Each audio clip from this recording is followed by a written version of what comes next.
আরজিকর ঘটনার পর বালুরঘাট শহরের একাধিক গার্লস স্কুল সহ নার্সিং পড়ুয়াদের হোস্টেলের নিরাপত্তা বিষয়গুলি খতিয়ে দেখতে এবার উদ্যোগ গ্রহণ পুলিশ প্রশাসনের।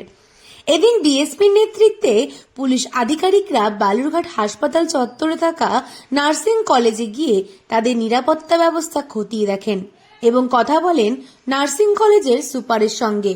প্রসঙ্গত, বালুরঘাট নার্সিং কলেজে সিসিটিভি রয়েছে, কিন্তু তা পর্যাপ্ত পরিমাণে নয়। নাইট গার্ডও আছেন, কিন্তু তিনি প্রশিক্ষণ প্রাপ্ত নন। অপরদিকে বালুরঘাট গার্লস স্কুলে সিসিটিভি আছে, পাশাপাশি নাইট গার্ডও আছেন, দিনের রক্ষীও আছেন, কিন্তু কেউই প্রশিক্ষণ প্রাপ্ত নন। বিষয় হচ্ছে এটা একটা সিকিউরিটি অডিট বলতে পারি। প্রত্যেকটা ফিমেল ইনস্টিটিউশন যেগুলো আছে সেখানে সিসিটিভি পর্যাপ্ত আছে কিনা, যে সিসিটিভিগুলো আছে সেগুলো ওয়ার্কিং কন্ডিশনে আছে কিনা, এই বিষয়গুলো একটু দেখে নাও। পাশাপাশি সেখানে যারা স্টাফসরা আছেন, বিশেষ করে মেল স্টাফ যারা আছেন ক্যাজুয়াল বা পার্মানেন্ট, তাদের ক্যারেক্টার অ্যান্টিসিডেন্ট ভেরিফাই করিয়ে নেওয়া বা রিসেন্ট পাস্টে তাদের কোনো রকমের কোনো ইনসিডেন্ট আছে কিনা সেইগুলো চেক করিয়ে নেওয়া। এই বিষয়ে স্কুলের যারা হেড অফ দ্য ইনস্টিটিউট আছেন তাদেরকে গাইড করে দেওয়া এবং তাদের যদি কোনো রকমের কোনো ইনসিকিউরিটি ফিল হয় সেটা তারা আমাদের সাথে ফ্রিলি শেয়ার করতে পারেন। স্কুলে বাচ্চা মেয়েরা পড়ছে, নার্সিং ইনস্টিটিউটে যে মেয়েরা ট্রেনিং নিচ্ছে তাদের কোনো রকমের কোনো সিকিউরিটি রিলেটেড থ্রেড বা অন্য কোনো রকমের সমস্যা ফিল হচ্ছে কিনা, এই জিনিসগুলো তাদের সাথে ইন্টারাকশনের মধ্যে জেনে নেওয়া, এটাই আমাদের মেইন লক্ষ্য। তারপর জন্যই আমরা আজকে সিকিউরিটি অডিটে বেরিয়েছি। এমতো অবস্থায় কতটা নিরাপত্তায় রয়েছে ছাত্রীরা? তাই এদিন বালুরঘাট গার্লস স্কুল, আশুতোষ বালিকা বিদ্যালয়, নদীপাড় এনসি গার্লস হাই স্কুল সহ একাধিক স্কুলের নিরাপত্তা বিষয়গুলি খতিয়ে দেখা হয়।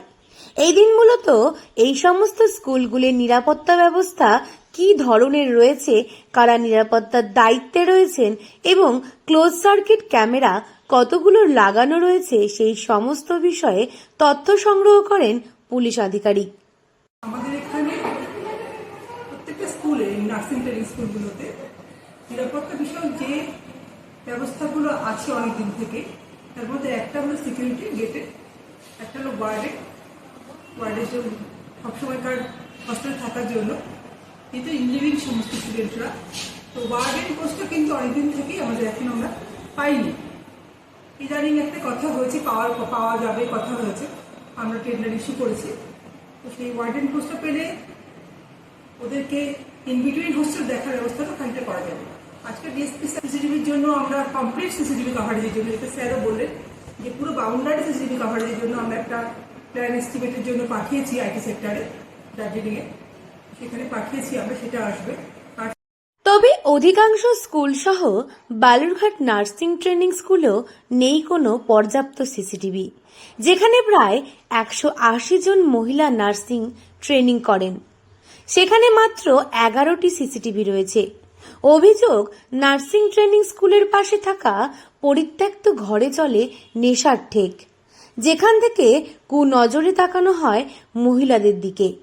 ট্রেনিং স্কুলে নেই পর্যাপ্ত আলোর ব্যবস্থাও, এমনকি যারা নিরাপত্তার দায়িত্বে আছেন তাদের কোনো রকম প্রশিক্ষণ নেই। এই সব বিষয়গুলি পুলিশের কাছে তুলে ধরেন নার্সিং ট্রেনিং স্কুল কর্তৃপক্ষ। স্কুলের নিরাপত্তার প্রয়োজন আছে বলতে আমাদের মূলত দরকার সিসিটিভি ইনস্টলেশন প্রয়োজন। পুরোটা স্কুল আমরা সিসিটিভি কভারের মধ্যে আনতে পারিনি, যেহেতু একটা অত্যন্ত হৃদয় বিদারক ঘটনা। স্বভাবতই আমরা সকলেই আতঙ্কিত, দুশ্চিন্তাগ্রস্ত।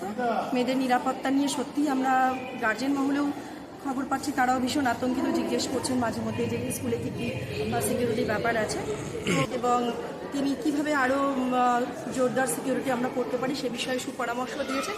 আশা করি আমরা যেভাবে সাহায্য পাচ্ছি বিভিন্ন দপ্তর থেকে, আমরা নিরাপত্তা বিষয়ে আরও বেশি, আরও সুদৃঢ় করতে হবে। যেভাবে উনি বললেন সেভাবে আমরা পরবর্তী পদক্ষেপ নেব এবং এতে মেয়েদের, আমাদের প্রত্যেকেরই নিরাপত্তা সুনিশ্চিত হবে আশা করছি। প্রত্যেক স্কুল কর্তৃপক্ষকে সিসিটিভির জন্য সংশ্লিষ্ট বিভাগে আবেদন করার কথা পুলিশের তরফে জানানো হয় এদিন। দক্ষিণ দিনাজপুর থেকে সুস্মিতা গোস্বামীর রিপোর্ট, লোকাল 18 বাংলা।